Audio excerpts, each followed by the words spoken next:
Hello to the Church in Transition, reinventing ourselves for a new generation. My name is Scott Allen, and I want to tell you a little bit about myself. I'm a Grammy Award winner. I have 30 plus years in creative ministry, and currently the Senior Associate Pastor of Arts and Media at Eagle Mountain Church in Fort Worth, Texas. I want to just talk to you for a minute about what our goal is in talking about the church in transition. We all experienced a culture shift, and some of us are dealing with it better than others, and some of us are still working our way through it. And I am a part of a church that is trying to work through now, how do we reinvent ourselves for a new generation? And how do we do it without losing heart and the core values that we have? How do we do that without losing our history and our heritage? And that's the important part. So our goal here is figuring out how to reinvent our culture without losing the heart of who we are. And I'm going to read to you from Psalm 78, verses 1 through 7. It says, "Give ear, O my people, to my law. Incline your ears to the words of my mouth. I will open my mouth in a parable. I will utter dark sayings of old, which we have heard and known. Fathers have told us. We will not hide them from their children, telling to the generation to come the praises of the Lord and his strength and wonderful works that he has done. For he established a testimony in Jacob and appointed a law in Israel, which he commanded our fathers, that they should make them known to their children, that the generation to come might know them, the children who would be born, that they may arise and declare them to their children, that they may set their hope in God and not forget the works of God, but keep his commandments." And that is a commandment that God gave to the Israelites to make sure that they pass their heritage along to their children and their children's children. And we are a part of a new culture that doesn't represent the one when many of us started in ministry right now. Over 50% of the world's population is now under the age of 30. And as of 2010, millennials, or Generation Y, outnumber baby boomers. In the United States, 96% of Generation Y use social media tools. And the U.S. workforce is 25% Generation Y and 50% baby boomers. And by 2020, the balance in the U.S. will flip to 50% Generation Y workers and 25% baby boomers. Now, last year, in 2012, the majority of Americans were too young to remember the 70s. In 2018, the majority of Americans are too young to remember the Carter presidency. In 2014, the majority of us will be too young to remember the Reagan shooting. In 2020, the majority of us will be too young to remember Chernobyl. And the year 2022, the majority of Americans will be too young to remember the Reagan presidency. And these are things that we may use as a frame of reference, things that may have marked our world, memories that we have, and things that we associate with it, and yet we're rapidly approaching a time when the things that may have marked our lives and our ministry and things that God used to teach us things won't be remembered by the majority of the people that we're called to minister to. So the question really is, are we talking about next generation ministry or talking about current generation ministry? And I believe, as you can see by these years and the rapidly culture is changing, I would submit to you that we are talking about current generation ministry. It's time for us as the church to embrace cultural shift. And we embrace it in order to continue to be able to minister to the people that God gives us. Culture shift is here, whether we like it or not, and it's time for us as a church to rise up and adapt to it and to make some changes to allow us to continually be effective to the people around us, to our neighborhoods, to the generations of people, new generations of families that are coming up around us. Talking about Generation Y, the problem is some of them are still in love with Jesus, but they're rapidly falling out of love with the church.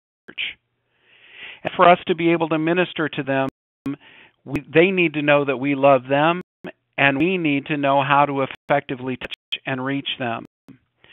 The problem is not with our message. The problem is with our methods. The problem is not with our calling. The problem is not with your calling. The problem is with our aging, outdated church culture. 45 verses 3 and 4 says, God is magnificent. He can never be praised enough. There are no boundaries to his greatness. Generation after generation stands in awe of your work, and each generation tells stories of your mighty acts. Knowing this, what do we think the current generation's stories look like? What do the current generation's stories sound like? Things that are in common with our stories and what they look like and what they sound like, and where are the differences? And as a church, we're in the business of loving people. How we speak the language to this next generation, how we speak their language, and how do we show this next generation love of God in a way that's meaningful to them and that ministers to them, and how do we minister to them without losing our heritage? And I would like to submit to you that in your ministry, in your calling, in your church, there are things that are timeless and there are things that are changeable. It's good for us to know which are which. What are timeless in your ministry are your mission, your values, statement of faith, and your message. The gospel, relevant to every generation. And your mission hasn't changed. But what is changeable is vision. Changeable is your culture. Vision is what we do. Methods to accomplish everything that we're called to do. Our programs, our targets, our goals. Mission is who we are. The faith, the core values, the ministry assignments, and mandates. And as it relates to what we do is the methods that we use to accomplish everything that God calls us to do. It includes our programs, our targets, and our goals. It includes the specifics of how we are going to take our mission and use it to accomplish what God has called us to do. Third factor in all of this is our culture. Culture is the personality of our church. It's how we do who we are. It's how we do what we do, how we're perceived. Perceived is more important than we might even imagine. We think we know what our culture is, each of us as a church. We have vision statements, we have mission statements, we have culture statements. There is the personality of our church. But the truth is this. Culture is not what's written on our walls. It's what happens in our halls. It's the day-to-day reality of how your guests and your members and each generation that's connected with your church experiences the mission, vision, and culture that God has given you. So, seeing this, we understand that change is necessary. Change is necessary for us to continue to be effective to every generation. Begin the process of change. We begin it with discussion. We begin by talking around the table. We begin by discussing what is it in our church that's timeless? And what is it in our church that's changeable? What is it about us that is a valuable heritage that needs to get carried forward? And what is it about us that needs to change to be able to meet the needs of a society that's rapidly changing around us? It needs to be at that discussion table. Leaders need to be at that discussion table. Leaders of all kinds, senior pastors, elders, deacons, ministers, all kinds of leaders and influencers at the highest possible levels of influence in your organization. It could include a board. It could include advisory boards. But the important thing is, even though I'm a strong believer in being able to lead up in an organization, this decision in trying to figure out what do we change to continue to stay relevant to the culture around us is a discussion that needs to happen from the top of the organization all the way through it. And to have this organization without senior pastors, elders, deacons, and ministers is missing a huge opportunity in really being able to rewrite your success story for the future. Talk about what a few barriers might be in this process. Is there anything that isn't on the table for discussion? I think it's good to know the ground rules when you start discussing these things as church leadership. Anything that's not on the table for discussion. If you don't identify what's on the table and what isn't, it sets the whole team up for a series of very frustrating conversations. And I think it's good to know, as you look at what's timeless and what's changeable, answer the question, is there anything that isn't on the table for discussion? The question we need to ask ourselves are there any elephants in the room? We all have blind spots. We all have things that over time have maybe not been discussed the way that they need to be discussed away from meeting tables and places where effectiveness can really take place and take hold. So are there any elephants in the room? And senior pastors, if you're listening to this, leaders, if you're listening to this, ask your people the question, is there something I need to know that you haven't been able to tell me? There's something that I need to know that you haven't felt the freedom to share with me, and you have a responsibility as a leader to provide a safe harbor for your people to be able to talk respectfully but honestly about barriers that may exist. Potential barrier are sacred cows.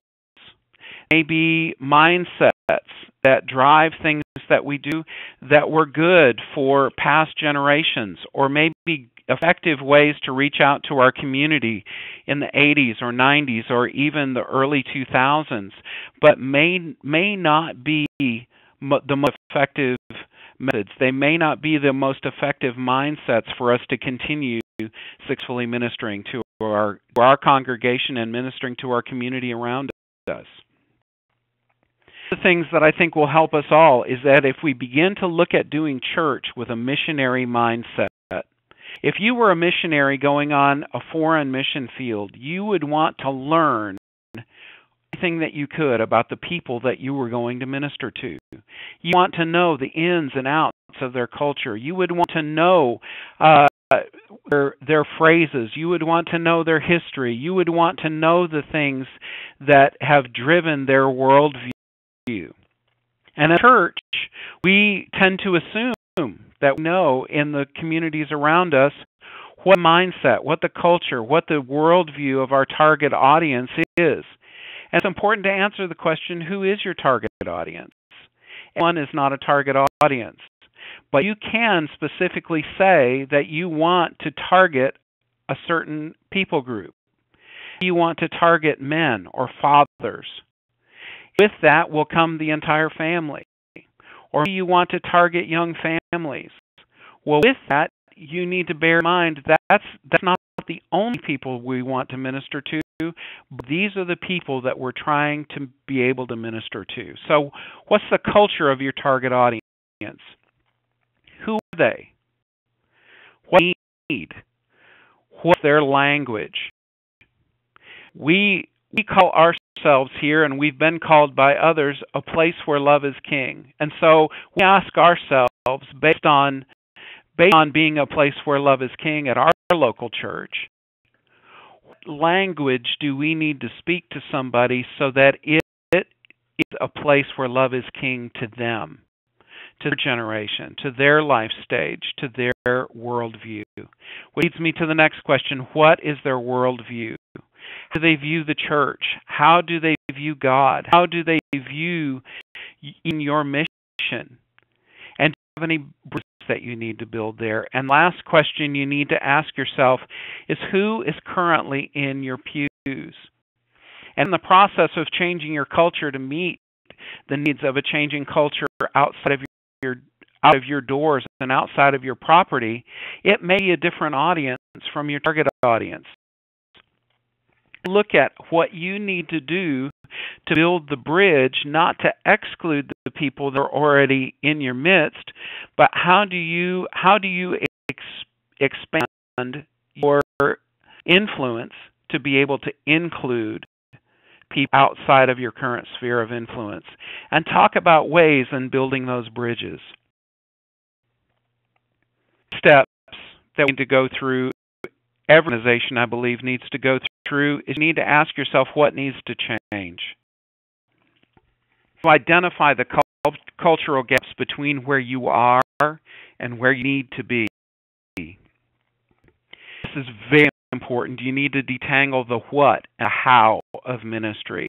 The how of ministry many times is the thing that causes us to be irrelevant or overlooked or considered a church that doesn't get a certain view. Well, you need to detangle the what and the how of ministry. The what is you preach the gospel. The what is your mission statement. The how is your vision. How will you do it for this generation? How will you move forward? How will you continue to find new ways to reinvent same message to make it relevant to current and future generations? This very important question coming up here: can next generation join the discussion? I think it's important not to assume that we know what the next generation needs, but to invite them into the discussion, to ask them, and this could be a painful discussion, but to ask them what may be missing from our current church experience, what may be missing for your generation, and are we communicating value? Are we conferring value on you and your generation? And they can help you to navigate and maybe set some goals, maybe set some points that you can look at that will be targets for you to be able to change.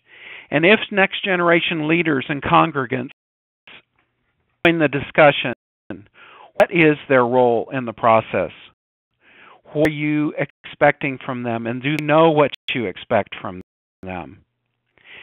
And lastly, in next steps, you need to define wins in the transition. You need to define for yourself, for your teams, for everyone involved, what a win looks like. If you want to increase the amount of young families that you have in your church, how many young families? And are you just trying to get them through the doors, or are you trying to get them vitally connected? Are you trying to get them involved as members? You need to set specific goals that will define the wins. And whatever those targets are, how many young families are you hoping to grow by a certain date? So the wins is crucial. To address your cultural gaps, again, are where we're going, where versus where we're going. Does mission resonate with generation and every life stage in your church? Current mission. If it doesn't, then you possibly need to look at how is the vision a disconnect for generation. This is very important to your systems aid in reproducing the DNA of your church. And when I say DNA, I mean your heart, your heritage, your foundations, your core values. Do the systems that you have in place aid in reproducing that DNA to every life stage and specifically to the next generation? You need to look at the length of service, the length of your church services, and the length of your message. And ask yourself, can I say this in 10 less minutes? What is my goal goal? What is my time goal to try to be able to communicate the most effectively with this generation? And the same thing with your message, the same thing with your length of service. Is it appropriate for the life stages of the people that you are called to reach? You also need to address music styles and dress code. This could be sticky for some multicultural or multi-generational churches, but you need to discuss it. You need to talk about what's acceptable, what's expected. And it's okay for every generation to dress in a way that is comfortable to them, or a certain dress code. And I'm not saying one is more right than the other, but it needs to be defined. Music styles. What music styles are good in your church? What work and what don't? These need to be discussion items. You're addressing your cultural gaps. Talk about lowering the age of your mentees and advisors. What's the average age of your staff and lay leadership? And if it's a certain age and you wish it was younger, what can you do to ensure that you are including younger mentees and advisors and giving them opportunities to lead in your organization? To address your cultural gaps is to find ways to engage and empower the creatives and artists in your congregation to be able to create an atmosphere that communicates the mission, the vision, and the heart of who you are, even beyond the spoken word. As you're talking about your cultural gaps, I believe it's important to develop a scorecard to track and measure your transitional successes. This is not necessarily a destination. It's going to be a journey in getting you where you need to go. It's going to be a journey. So how will you know if different steps are successful unless you have a scorecard to help you walk through the transition? Be able to look back in 1 month, 3 months, 6 months and see the progress that you've made. It's difficult to see it when you're in the midst of it unless you have a way of marking that down.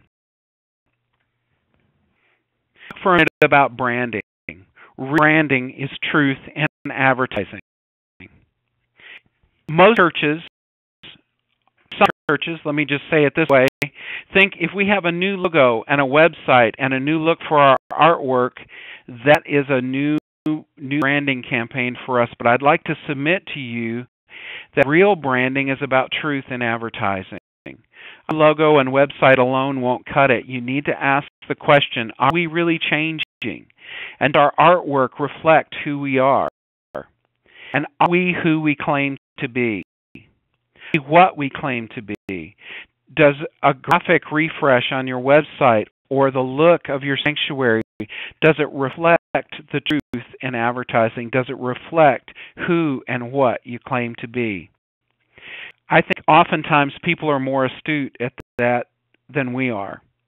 I have a spot that I drive by every day that's in a strip shopping center, and it looks like it was fairly inexpensive to build, and the sign out front and the name of it says Upscale Day Spa. First thought as I drove by was, I suppose we'll be the judge of that. If you're an upscale day spa, you shouldn't have to tell anybody. They should be able to tell you they're upscale. Same thing is true of your branding.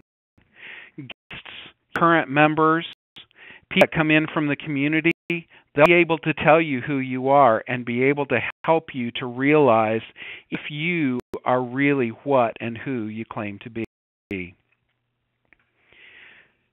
need to be able to address our blind spots. And you can't do that unless you have open dialogue with others. Others may be able to tell you what your culture actually is more accurately than we can tell ourselves. This is important. You need to open the door for open dialogue. With guests when they come, ask how you did. Ask them what their first impressions were. If you need to, maybe even invite in some secret church shoppers for you to be able to find out how you're doing with your blind spots. But you find your blind spots unless somebody else is helping you with that. to look at newer technology and keep asking yourself the question, are we keeping current? One way to do that is by expanding, if you haven't already, into social media, Twitter and Facebook, and some churches now are beginning to use Google+.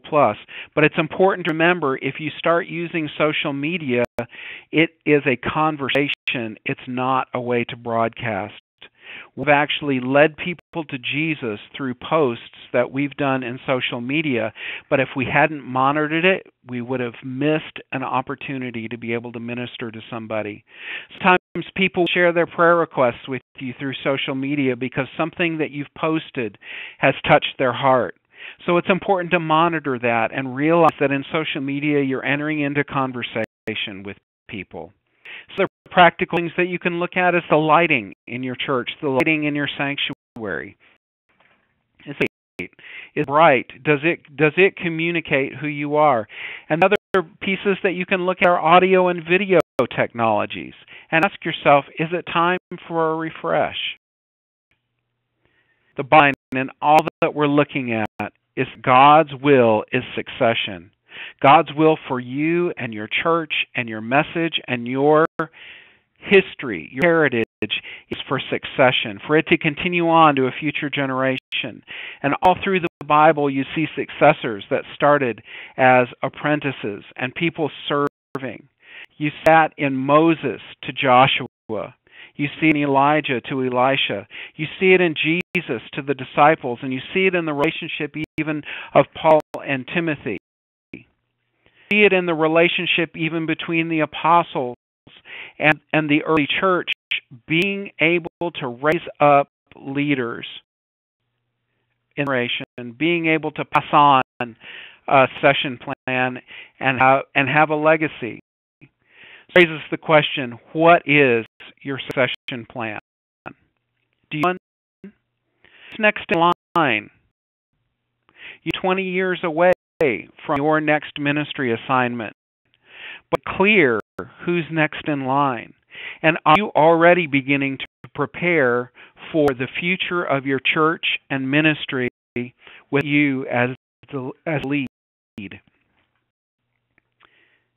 And addressing who's next in line, is it clear to everybody who's next in line? And are you letting them in? Are you teaching them what you know? Are you mentoring and training them? And are you giving them opportunities to lead? What is your legacy? What mark should your current leadership leave for the next generation? And are you empowering the next generation to lead in your presence? Because they can't lead in your presence, I don't know how you would be confident that they can lead in your absence. So look at ways to pass down your legacy right now to people that God has sent around you. And there is a plan. There is a succession plan. There is a legacy plan. God has one for you. You're valuable to the world. You're valuable to the body of Christ. And what God has put in you is important not just for who's in your pews now, but it's important for generations to come. So I humbly and prayerfully ask you to consider, what is legacy and how are you willing to pass that along? What are you willing to do to ensure that it gets safely in the hands of the next generation? Pray for you. And I believe that God will help you. Every question you have, He has an answer for it. Every solution you need, He has the solution for you. I come before you on behalf of these people. I believe that answers are waiting for them in your presence. Lord, we believe that they are led, that they know what to do, and that you give them the courage and the fortitude and the ability to plan and strategize how to make the changes that they need to make to be effective to future generations. And for it, in the name of Jesus, amen. Well, I had a good time with you today. Again, my name is Scott Allen. I would encourage you, let's keep this conversation going. I've just shown you some of my social media links, and every one of them has Scott J. Allen at the end of it. So scottallen.com, and all of the different forms of social media. I'd love to be able to continue this conversation with you, and I would love to be able to connect with you at a future WFX event. So I look forward to continuing the conversation, and I believe that you are equipped to be a church that reinvents yourself for a new generation. God bless you.